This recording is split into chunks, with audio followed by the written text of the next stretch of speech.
Olá, pessoal! Vamos nessa aula relacionar a mudança de estado físico com as ligações intermoleculares. Bom, iniciando com outra fase, a mudança de estado físico, ela está diretamente relacionada às ligações intermoleculares.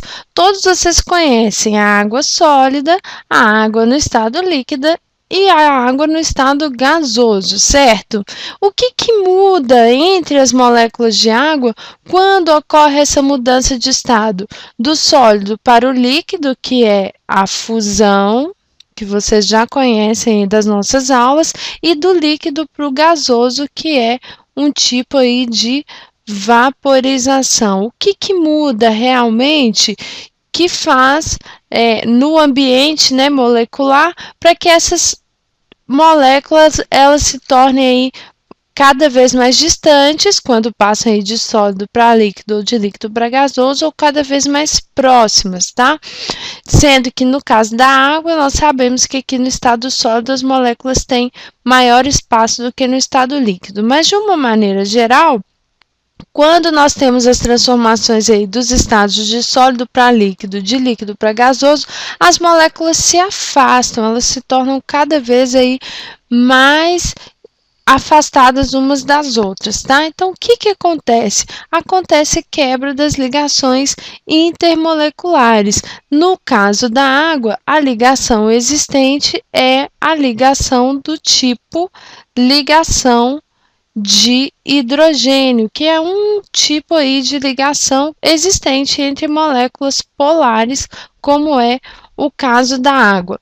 Então, quando vocês veem lá o vapor de água da panela que está fervendo na cozinha, por exemplo, quando o arroz está cozinhando, o feijão está cozinhando, qualquer alimento está cozinhando, e vocês veem aquele vapor de água sendo formado, o que está acontecendo é simplesmente uma separação das moléculas. Então, as moléculas elas interagem por uma ligação que é chamada de ligação de hidrogênio, e quando eu aqueço o meu sistema, então vamos sinalizar aqui o aquecimento, quando eu aqueço esse sistema, acontece aí a quebra da ligação de hidrogênio. Então, quando a água está sendo aquecida, então, ocorre quebra da ligação de hidrogênio. Isso por quê? Porque as moléculas começam a vibrar com mais força, porque elas estão recebendo energia, e aí elas vão se separar, quebrando a ligação de hidrogênio, tá? Ao contrário aí do que muitos pensam. Então, é errado pensar que quando a água está fervendo lá, por exemplo, passando do estado líquido para o estado gasoso, que isso aqui esteja acontecendo, ó. Não ocorre quebra dessa ligação aqui, tá? Então, não são liberados oxigênio e hidrogênio separados, tá? Ocorre a liberação de moléculas de água no estado gasoso por quebra da ligação de hidrogênio, tá? É possível aí, através das interações intermoleculares, nós determinarmos qual das moléculas que tem, por exemplo, um ponto de fusão maior, um ponto de ebulição maior.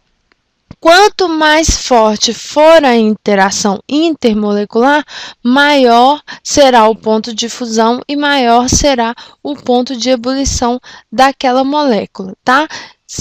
Então, olha só, nesses três exemplos aqui, nós temos três moléculas pequenas. Aqui no primeiro exemplo, o ácido clorídrico tem uma ligação do tipo dipolo-dipolo. Nós temos aqui, no segundo exemplo, a água, que tem uma ligação que você já conhece, que é a ligação de hidrogênio. E nós temos aqui o metano, que interagem através das ligações de Van der Waals ou forças de Van der Waals, já que ela é uma molécula apolar. Nessa ordem aqui, a ligação de hidrogênio é a mais forte, ou seja, o ponto de ebulição e de fusão da água é o maior dentre essas três moléculas, seguida aí pelos pontos de fusão e ebulição do ácido clorídrico, seguindo pelo ponto de ebulição e de fusão da molécula apolar, que interage por força de Van der Waals. Então, Van der Waals é a interação mais fraca. Então, com pouca energia, nós conseguimos já separar essas duas moléculas, tá bom? Agora, se eu comparar duas moléculas que têm o mesmo tipo de interação, como por exemplo aqui o metano e o etano é aqui uma molécula polar um pouquinho maior, o que acontece? Como a molécula é maior, a área de contato aqui entre duas moléculas também é maior e assim as interações aumentam. Então, se eu comparar duas moléculas que interagem com o mesmo tipo de interação intermolecular, a molécula que tem o maior tamanho tem aí a chance de interagir com a outra molécula com maior quantidade de ligações, tá? Então, isso promove um maior ponto de ebulição e de fusão também, ok? Espero que vocês tenham compreendido. Se tiverem alguma dúvida, enviem para nós através do site quadro.com.br. Bons estudos!